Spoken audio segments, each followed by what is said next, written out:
Greetings everyone, this is Daniel from Gamers, and we're here with SK's newest signing. Now it's official, Forg1ven. Welcome to SK. So how do you feel? Thank you, man. It feels good. Okay, so logical first one, how'd you come in contact with SK? Well, I had. You want the story behind it, or just what happened with SK? Like, there was a background behind SK too. Just go with Oh, go with a with long both story. actually. Yeah, go with the long story. I was going to go to either Brazil or Turkey for a big amount of money, but one day before, like SK come up and say, like management, what if you want to try out for a position?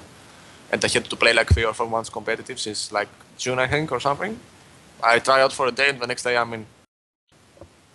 Wicked skill, man. You're filling in for Candy Panda, so he's obviously one of the legendary European AD carries. So what do you think of him as an AD? I think Candy Panda was a really good player and I still respect him, and it's a bit shame that probably, as it seems right now, he doesn't have an AD position in other teams. But things change and time will tell, but I hope Candy Panda will be in, because except for a good player, he was a good friend. Like, we were not friends in general, like, we had a very good relationship, that's all. So I think he was pretty successful in SK, and I hope the best for him.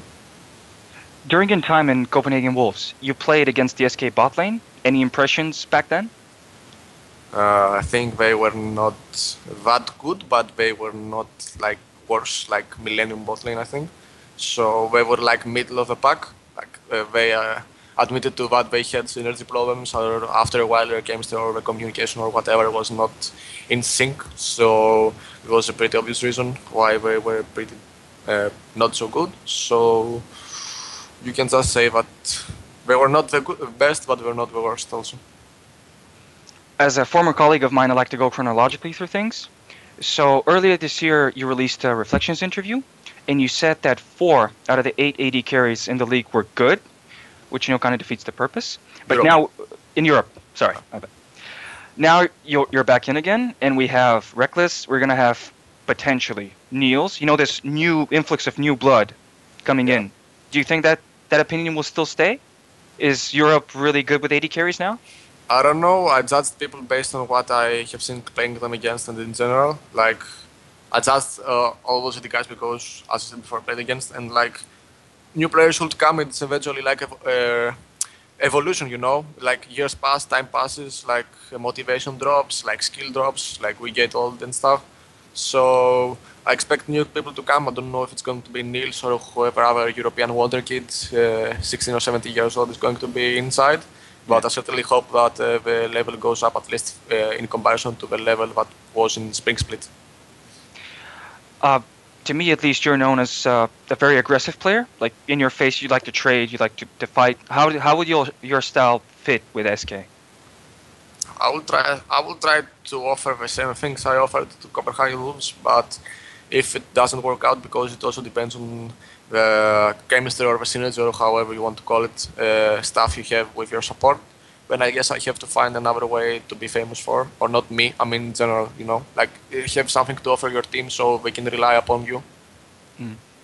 You've been out of the competitive scene, like out of the LCS, that's a better statement, for the summer split and a bit longer than that. So now you'll be back in the spring split. So how do you think, would you be a top contender, in your opinion?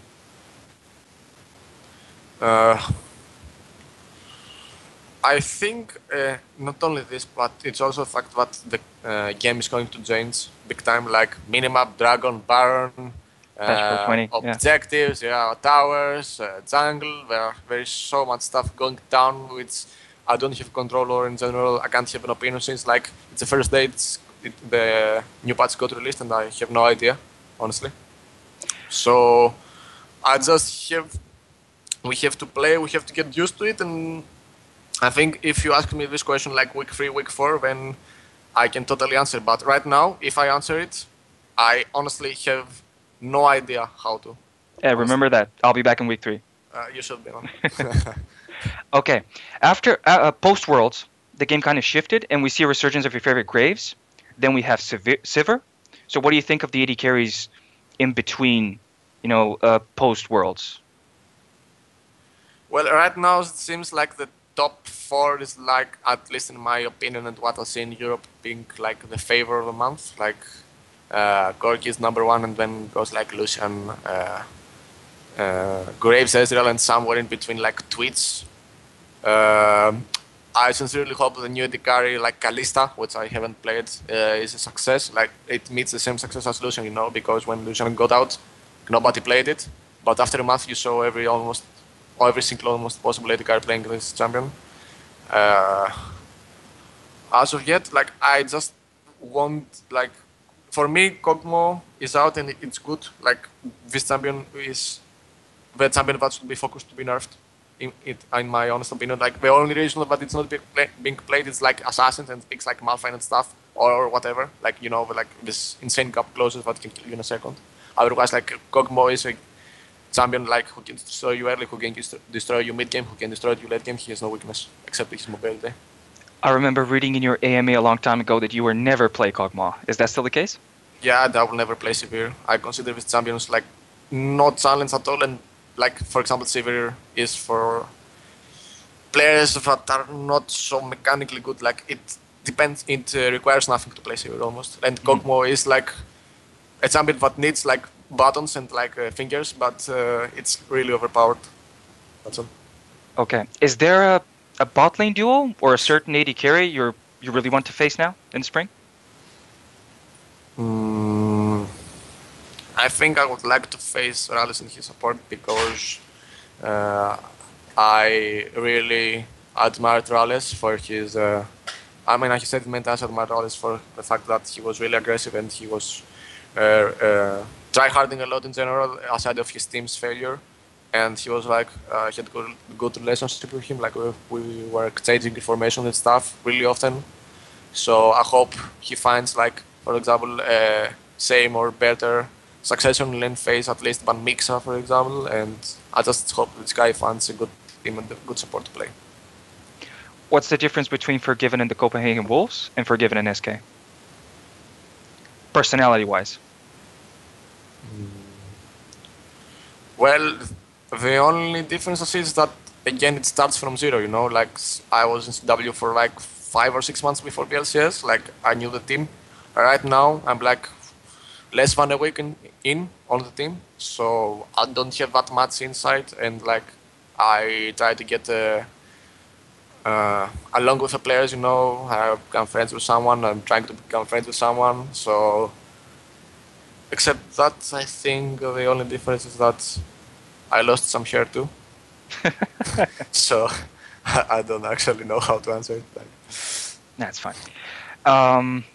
With the removal of Jesses and Candy, well, during their time when they were in SK was known as this Cloud9 type of team, the more strategic one. Yeah. Now we have Forg1ven and What the Fox, and as far as I know, What the Fox is considered an assassin player.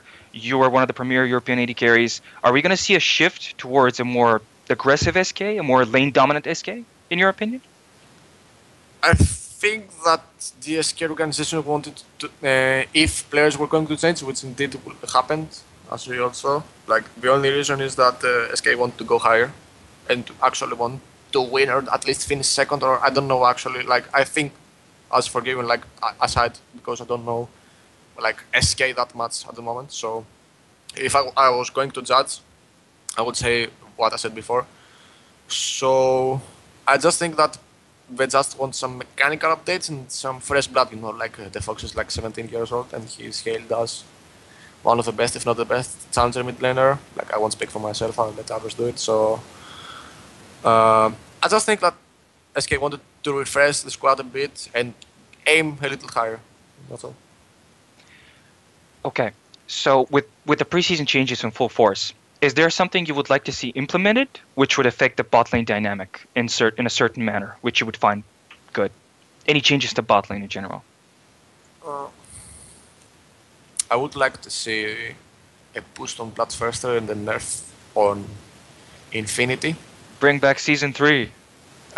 It's just that Bloodthirster was not that passive item. It enabled you to not travel 10 times behind in the base, so you can buy items, or do stuff. As long as of this, like I would like to see a bit of more champions in the support role, except like for example, Zana is like the only difference almost. Like I would like to see back again also Annie, Leona, or some type of heroes like this. And I would also like to see with a new jungle, but 2v2s will be a lot more easier to happen.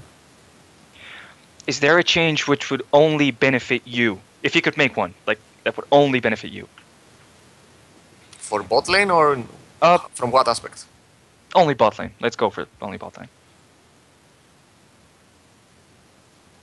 I don't know, like as I said before, like I think the most obvious would be like the jungle would be so difficult or something that the jungler shouldn't influence bot lane that much, because at the moment I think jungler has not only great influence on anywhere, but it has also on bot lane, which was something but it was not the case at least in season 2 and season 3.